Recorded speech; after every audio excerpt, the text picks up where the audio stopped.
15 વર્ષથી પાલેજમાં જૂના અને જાણીતા computer, laptop, CCTV camera service, printer repairing તેમજ નવા અને જૂના કોમ્પ્યુટર લે વેચ કરનાર. એડમિશન ફોર્મ તેમજ તમામ સરકારી ફોર્મ ઓનલાઈન ભરી આપવામાં આવશે. કરજણ તાલુકાના કિયા ગામ નજીક અજાણ્યા વાહને રિક્ષાને ટક્કર મારતા અકસ્માત સર્જાયો. કિશોરનું મોત. કરજણ તાલુકાના કિયા ગામ નજીક રાષ્ટ્રીય ધોરીમાર્ગ નંબર 48 પર રામદેવ હોટલ સામે એક ઓટો રિક્ષાને અજાણ્યા વાહને પાછળથી જોરદાર ટક્કર મારતા ગંભીર અકસ્માત સર્જાયો હતો.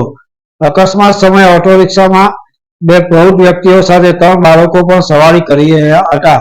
અચાનક થયેલી જોરદાર અથડામણના કારણે ઓટો રિક્ષા માર્ગની બાજુમાં આવેલા નાળામાં ખાબકી ગઈ હતી. આ ઘટનામાં 3 બાળકોને ઈજાઓ પહોંચી હતી, જેમાંથી 2 બાળકોને નાની મોટી ઈજાઓ થવા પામી હતી, જ્યારે તજમુલ નામના 16 વર્ષીય કિશોરનું નાળામાં પડવાથી ઘટના સ્થળે જ મોત નીપજ્યું હતું. ઘટનાની જાણ થતાં તાત્કાલિક ઇમરજન્સી 112ની ટીમ ઘટના સ્થળે પહોંચી હતી. ત્યારબાદ 108 એમ્બ્યુલન્સ તેમજ હાઈવે ઓથોરિટીની એમ્બ્યુલન્સ બોલાવવામાં આવી હતી.